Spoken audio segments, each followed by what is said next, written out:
Ground में commentary करते हुए सुनील गावस्कर अचानक माइक छोड़कर भागे क्यों? पता चला वो फैंस के पास दर्शकों का अभिवादन कर रहे धोनी के पास भाग कर गए हैं और उनके सामने जाकर वो अपना शर्ट आगे करते हैं, धोनी से ऑटोग्राफ मांगते हैं। सक पकाए हुए धोनी पहले समझते नहीं है और फिर उनके टी शर्ट पर अपना ऑटोग्राफ देते हैं। दोनों गले मिलते हैं और गावस्कर वापस कमेंट्री में लौट आते हैं। इससे पहले एक पल वो आपने देखा होगा धोनी का ही, जब धोनी को जब ओपनिंग सेरेमनी में सिंगर अरिजीत सिंह अपना परफॉर्मेंस दे रहे थे और उन्होंने जब धोनी को अपने पास में आते देखा तो उन्होंने जाकर धोनी के पांव छू लिए। धोनी अपने आप में एक लीजेंड हैं और वो क्यों लीजेंड हैं, उनकी क्या खूबियां हैं, वो क्यों बाकी पूरी भीड़ सारे कप्तानों से अलग हैं, वो एक अलग कहानी है ही। लेकिन सुनील गावस्कर, जिनकी विनम्रता और जिनका ये जो प्रेजेंस ऑफ माइंड और जो दिल से अपनी बात कहना, दिल से हर काम करना, ये हमेशा एक हम देखते आए हैं चीज। सुनील गावस्कर खुद कितने बड़े लीजेंड हैं हम जानते हैं। 10,000 रन उस समय उन्होंने टेस्ट क्रिकेट में बनाए।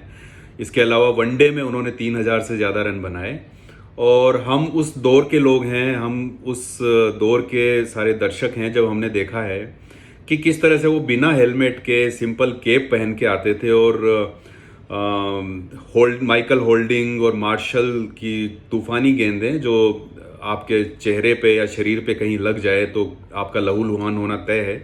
उस दौर में सुनील गावस्कर आते थे, ओपनिंग करते थे के श्रीकांत के साथ। के श्रीकांत 4-5 गेंदें खेलते थे और 2-3 चौके मारते थे और चले जाते थे। उसके बाद सुनील गावस्कर बागडोर संभालते थे और टीम इंडिया की नैया आगे लेकर जाते थे। ऐसे लेजेंड सुनील गावस्कर, 83 का वर्ल्ड कप अगर जीता है भारत ने तो उसमें एक बड़ी भूमिका सुनील गावस्कर की।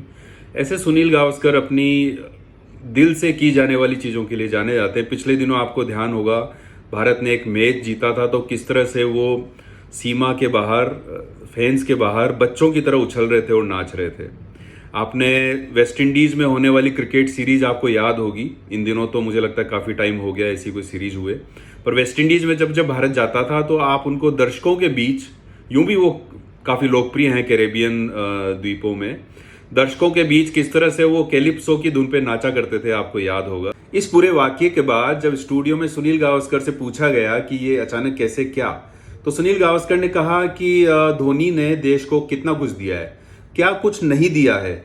और उन्होंने भावुक होते हुए कहा कि मैं अगर अपने जीवन के आखिरी क्षणों में हूं और मुझे कहा जाए कि 2 ऐसी चीजें जो आप देखना चाहते हो, तो मैं पहली चीज वो जब कपिल देव ने वर्ल्ड कप 83 का कप अपने हाथों में ऊपर उठाया था, और दूसरा वो जब महेंद्र सिंह धोनी ने विश्व कप में हेलीकॉप्टर शॉट जमा कर टीम को जिताया था वर्ल्ड कप और बल्ले को यूं घुमाया था। वो 2 मोमेंट मुझे मिल जाए तो मैं तसल्ली से ऊपर जा सकता हूं।